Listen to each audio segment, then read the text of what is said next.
Hello বন্ধুরা, আজকে আমরা সবাই বাড়িতে আছি, তাই মাছ মাংস আর এসব খেতে ইচ্ছে করে না। তার জন্য আজকে আমি কচুর পাতা বা শাক তাই আপনাদের রান্না করে দেখাবো। নর্মালি কিভাবে রান্না করি, এভাবে রান্না করে খেয়ে দেখবেন, আশা করি ভালো লাগবে। প্রথমে এই যে সাদা তেল দিয়ে দিলাম। আমরা সাদা তেল খাই, আপনারা চাইলে সর্ষের তেলও করতে পারেন, যার যার ব্যাপার।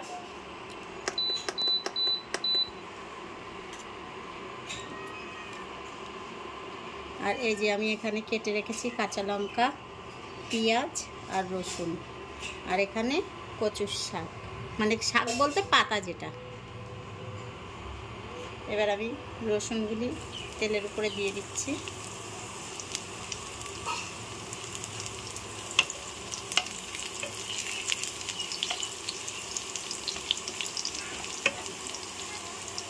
পারলে একটু রাঁধুনি দিয়ে দেবেন, আমাদের বাড়িতে রাঁধুনি নেই বলে ওর জন্য রাঁধুনি দিচ্ছি না।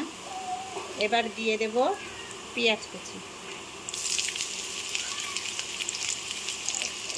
কচু পাতাটা একটু পেঁয়াজটা বেশি দিই।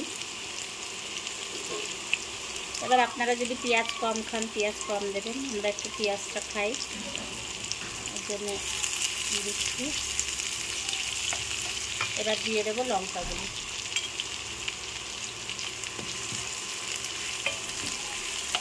একদম সহজ পদ্ধতির রান্না করে দেখবেন। খুবই, যাদের মুখে কোনো রুচি থাকে না তারাও খেয়ে দেখবেন।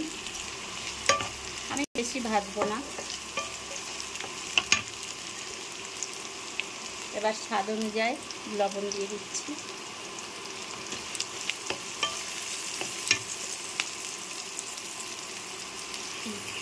হলুদ,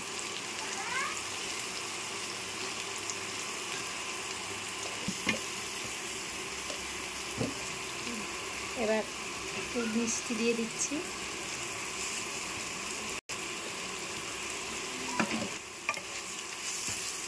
এবার এটাকে একটু নাড়াচাড়া করে এবার এই যে পাতাগুলিকে দিয়ে দেবো।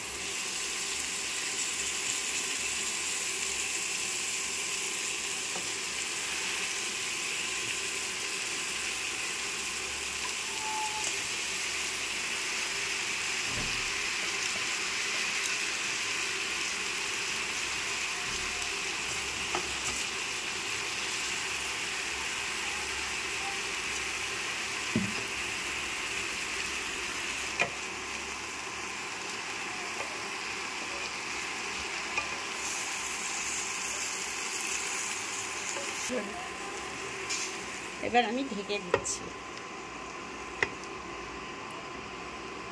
ফেললাম, এই দেখুন একদম সিদ্ধও করলাম না, কিছুই না।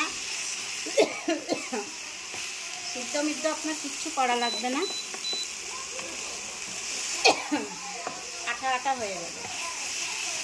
একটু এইভাবে করে খেয়ে দেখবেন, করে খেয়ে আমাকে রিভিউ জানাবেন যে কেমন লাগলো।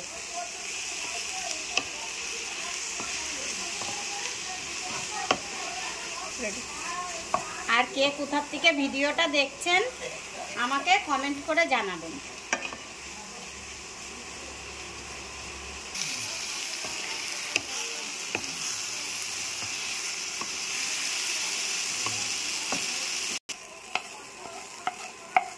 বন্ধুরা, হয়ে গেছে আমাদের কচু পাতা বা শাক।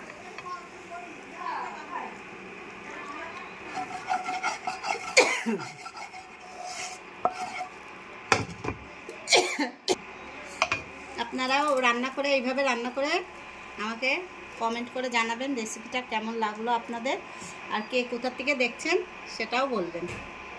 ভালো থাকবেন সবাই, রাখছি, টাটা।